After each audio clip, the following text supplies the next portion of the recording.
Bienvenue dans Mieux-être, un podcast du magazine Science News pour vous accompagner à identifier vos douleurs et à vous reconstruire. C'est avec Noélie Panda, votre conseillère en relation d'aide, tous les mercredis à partir de 12h45 autour d'un thème édifiant sur le www.océance-news.com ainsi que tous les comptes sociaux du magazine Science News.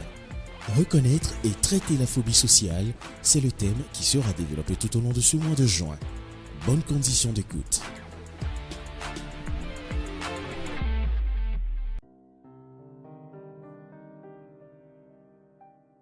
Bonjour, ici Noélie Panda, ta conseillère en relation d'aide. On se retrouve aujourd'hui pour notre premier épisode de podcast et j'aimerais te parler d'un sujet qui te fait souffrir au quotidien et dont tu n'as pas forcément conscience. Je parle de la phobie sociale. Tout de suite, tu vas te dire, mais Noélie, cela ne me concerne pas, je ne me retrouve pas à l'intérieur de ce que tu dis. Attends un peu. Tu verras dans les explications que peut-être que le sujet te concerne personnellement ou concerne une personne qui est à côté de toi.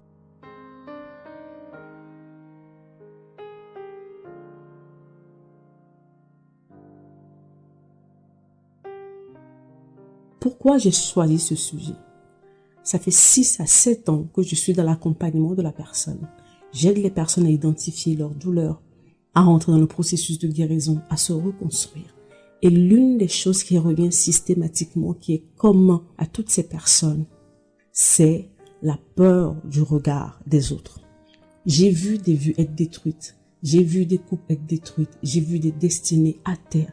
J'ai vu tellement de choses qu'ont causé ce fléau que je me dis que non, il va falloir qu'on s'y arrête pour pouvoir en parler. Pendant très longtemps, j'ai été victime de cela et maintenant, je crois qu'il est temps d'en parler à haute voix pour briser ce tabou, aider les personnes à sortir de cette prison et à reprendre le contrôle de leur vie, de leur existence. Alors, c'est quoi la phobie sociale? La phobie sociale, c'est la peur exagérée du regard des autres, son impact émotionnel, sensoriel sur nous. La peur exagérée du regard des autres et tout ce qu'elle peut provoquer comme sensation, comme émotion à l'intérieur de toi. Les spécialistes nous disent que cela touche les hommes et les femmes. Donc ce n'est pas un problème qui est lié à la femme ou à l'homme. Ça peut toucher tout le monde. Mais il faut reconnaître que ça touche un peu plus les femmes. Les signes précurseurs de ce mal-être, de ce problème commencent à l'adolescence. Quand on commence à s'ouvrir au monde, quand on commence à changer notre perception sur les choses de la vie, les premiers signaux peuvent commencer à ce moment-là.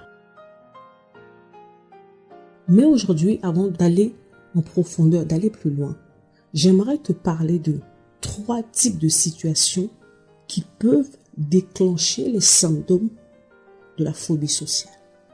Parce que souvent, quand on en parle, les gens ne prennent pas forcément en fait l'ampleur. 3 choses, 3 situations, il y en a d'autres, mais aujourd'hui je vais t'en parler que de 3. La nouveauté. Je ne sais pas pour vous, mais personnellement, pendant des années et encore jusqu'à maintenant, je n'aime pas forcément les nouveautés. Parce que je vais vers l'inconnu. Parce que je vais hors de ma zone de confort. Je vais vers quelque chose que je ne maîtrise pas. Et ça me met mal à l'aise, au fait. Ça me donne la peur, ça me donne des angoisses par moments.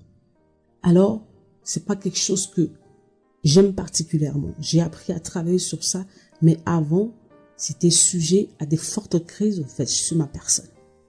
La prise de parole en public. Combien d'entre nous n'avons pas eu peur un jour pour un événement, une conférence ou même pour une réunion familiale, peu importe, où on se doit de prendre la parole pour dire quelques mots, on se retrouve complètement paralysé. On est en sueur, on a mal au ventre, on est au bord du malaise. Avoir peur, avoir le trac quand on veut prendre la parole, c'est quelque chose de normal. Mais quand ça commence à prendre des proportions à ce point-là, cela veut dire que il y a quelque chose d'autre qui est caché derrière. Et le regard des autres. Dernièrement, j'ai rencontré un garçon qui était en souffrance, qui était en dépression. Et il m'a dit ceci: Noélie, je sais que je ne vais pas bien. Et je ressens le besoin d'aller consulter, d'aller voir en professionnel, mais je me dis qu'est-ce que mes amis vont dire, mes parents vont dire, les gens qui sont proches de moi vont dire. Et tout ça qui fait que depuis je suis là, je ne fais rien.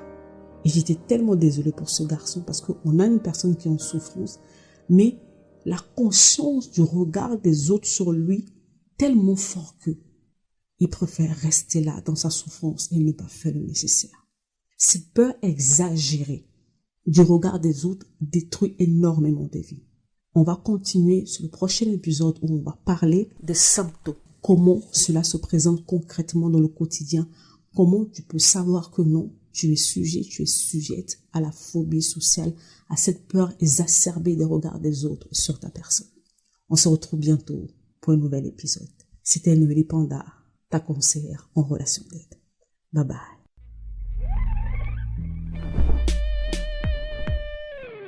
Ce podcast vous a été offert par le magazine Océance News.